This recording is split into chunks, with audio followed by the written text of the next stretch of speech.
Hello friends, आज हम पढ़ेंगे उपविष्टक, नागोदर और लीन गर्भ।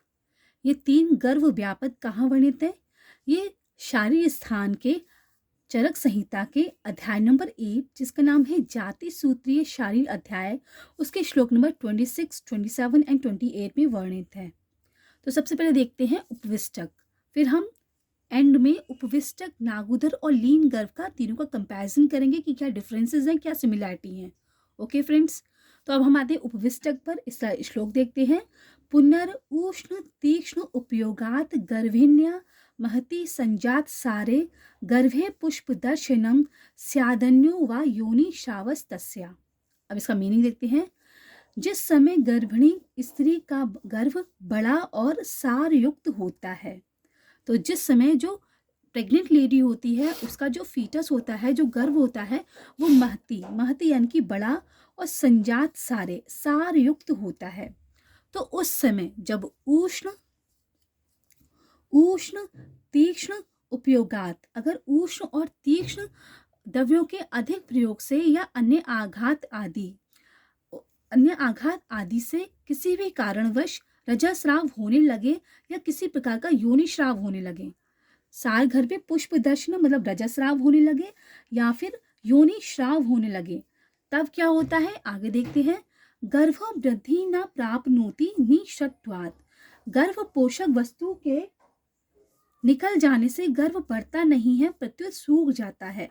गर्भ वृद्धि न प्राप्नोति निषत्वात्, निषत्वात् मतलब जो पोषक द्रव्य है, जो पोषक वस्तुएं हैं, वो निकल जाती हैं, गर्भ बढ़ता नहीं है और प्रत्युत सूख जाता है। तो गर्भ वृद्धि न प्राप्नोति निषत्वात्, निषत्वात् मतलब निकल जाने से। तो क्या हमने इन 2 श्लोक में देखा? हमने देखा जिस समय गर्भिणी स्त्री का गर्भ बड़ा और सारयुक्त होता है, उस समय जब उष्ण तीक्ष्ण द्रव्यों के अधिक प्रयोग से, जब गर्भ महती बड़ा हो गया है, सारयुक्त हो गया है, उस समय उष्ण और तीक्ष्ण द्रव्यों का अधिक सेवन किया या कोई आघात लगा यानी कोई चोट लगी, इससे रजस्राव हुआ जिसे पुष्प दर्शन कहते हैं, और योनि श्राव हुआ, तो गर्भ पोषक वस्तु निकल गई, उससे गर्भ बढ़ता नहीं है, सूख जाता है। गर्भ वृद्धि न प्राप्त होती निषत्वात्, गर्भ पोषक वस्तु निकल जाती है और गर्भ वृद्धि को प्राप्त नहीं होता है। स कालम अवितिष्ठते अतिमात्रम, वह सूखा हुआ गर्भ बहुत दिनों तक गर्भाशय में पड़ा रहता है। ओके फ्रेंड्स, तो हमने ये देखा उपविष्टक। उस गर्भ को कुछ आचार्यगण उपविष्टक रोग कहते हैं। ओके फ्रेंड्स, अब हम देखेंगे नागोदर। नागोदर गर्भ व्यापक कैसे होता है, उसका श्लोक देखते हैं। उपवास व्रत कर्म पराया पुनः कदा आहाराया स्नेह द्वेषिन्या बात प्रकोपणों उक्तान्य सेवमाना। तो उपवास करने से, व्रत कर्म में रत रहने वाली गर्भिणी स्त्री, कुत्सित अति रूक्ष सड़े गले बासी आहार करने वाली गर्भिणी, जो कदा आहारा है मतलब अतिरूप, बहुत ज़्यादा ड्राई फूड, बहुत ज़्यादा सड़े गले भोजन, मतलब इन्फेक्टेड बैक्टीरिया से इन्फेक्टेड फूड को लेने से, बासी रात का रखा हुआ खाना खाने से, उससे गर्भिणी जो होती है उसे नागोदर रोग होता है गर्भिणी को। और स्नेह से द्वेष रखने वाली, अर्थात स्नेह द्वेषणा मतलब भोजन में घृत, घी, मिल्क, दुग्ध न खाने वाली स्त्री तथा बात प्रकोपक आहार और विहार का सेवन करने वाली गर्भिणी स्त्री का गर्भ। बात प्रकोपणों, बात का प्रकोपक करने वाले आहार विहार का सेवन करने वाली स्त्री गर्भ। वृद्धि न प्राप्नोति परिशुष्कात मतलब स्त्री का गर्भ सूख जाता है, क्योंकि वात जो होता है वो रूक्ष होता है, तो उपवास से भी वात बढ़ता है, व्रत कर्म से भी वात बढ़ता है, सड़े गले भोजन से, अतिरूक्ष भोजन से वात बढ़ता है, तो भोजन में घृत नहीं खा रही है, दूध नहीं ले रही है, उससे भी वात बढ़ता है, तो उससे परिशुष्कात हो जाता है, यानी कि गर्भ जो होता है वो सूख जाता है, इससे गर्भ वृद्धि को प्राप्त नहीं होता है। सचापी कालम अवितिष्ठते अतिमात्रम, वह गर्भ भी अधिक काल तक जीवित अवस्था में पड़ा रहता है। स्पंदनश, उस गर्भ में स्पंदन नहीं होता है। स्पंदन मतलब उसमें हार्ट बीट का जो साउंड होता है वो उसमें नहीं मिलता है। इस घर में स्पंदन मतलब होता है हार्ट का बीट करना, हार्ट बीट का प्रेजेंट होना, वो होता है स्पंदन। स्पंदन मतलब उसमें हार्ट बीट प्रेजेंट नहीं है। तो ये किसमें है? नागोदर। इसे कैसे याद रख सकते हैं? आ से आ स्पंदन, और ना से नागोदर।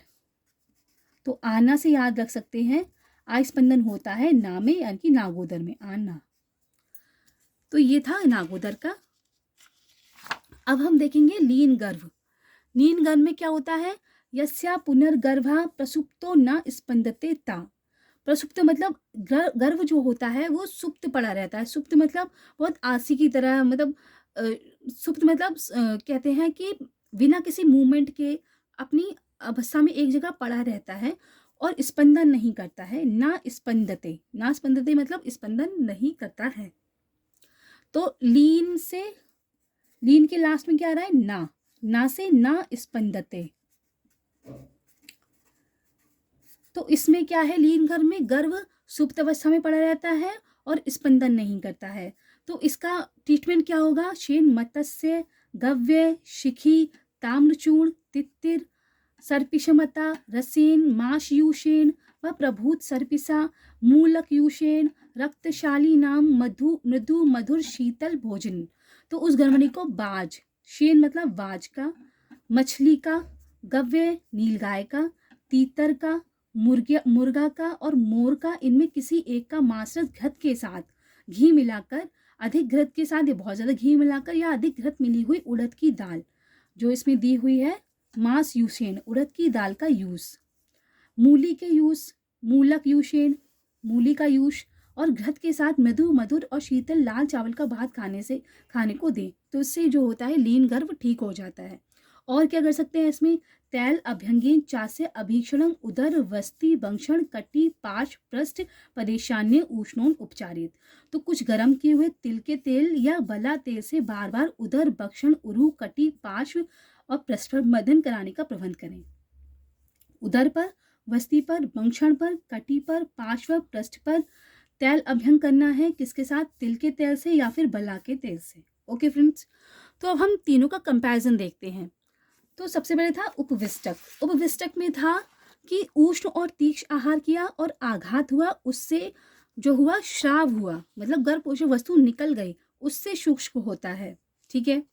नागोदर में क्या हुआ, उपवास किया, व्रत किया और अतिरूक्ष वात प्रधान भोजन किया, घृत का दूध का सेवन नहीं किया, उससे सूख जाता है। किस कारण, गर्भ बात के अधिक बढ़ने से सूखता है। ठीक है। और इसमें क्या है, लीन गर्भ में वो सुप्त रहता है और स्पंदन नहीं करता है। ये लीन गर्भ की वजह से, ये दो फैक्टर जो है, दो रीजन है वो लीन गर्भ के हैं कि सुप्त रहता है और स्पंदन नहीं करता है। ठीक है। अब इसमें देखते हैं किसमें स्पंदन होगा किसमें नहीं होगा। उपविष्टक में तो है गर्भ वृद्धि न प्राप्त होती निषत्वाद, मतलब गर्भ पोषक वस्तु के निकल जाने से गर्भ बढ़ता नहीं है। नागोदर में है आना, यानी कि अस्पंदन नागोदर, नागोदर में अस्पंदन होता है। ना स्पंदते लीन गर्भ प्रसुप्ते और ना स्पंदते लीन गर्भ, लीन गर्भ में स्पंदन नहीं होता है, ना स्पंदते। तो किस किस में स्पंदन नहीं होता है, नागोदर में स्पंदन है और उसमें भी स्पंदन नहीं है नागोदर में, और लीन गर्भ में ना स्पंदते है उसमें भी स्पंदन नहीं है। ठीक है फ्रेंड्स, तो इस तरह हमने लीन गर्भ देखा, उससे पहले नागोदर देखा, उससे पहले उपविष्टक देखा। ओके फ्रेंड्स, तो ये था उपविष्टक, नागोदर और लीन गर्भ कहाँ वर्णित है, चरक संहिता के शारीर स्थान के अध्याय नंबर 1, जिसका नाम है जाति सूत्र शारी अध्याय, उसके श्लोक नंबर 26, 27, 28 में वर्णित है। ओके फ्रेंड्स, इससे आगे आने वीडियो में हम और भी इंपॉर्टेंट टॉपिक्स पढ़ेंगे, चरक संहिता के, सुश्रुत संहिता के, अष्टांग हृदय के और भी आयुर्वेद के अलग अलग टॉपिक्स पढ़ेंगे। Till then, thank you, have a nice day, जय हिंद, जय भारत।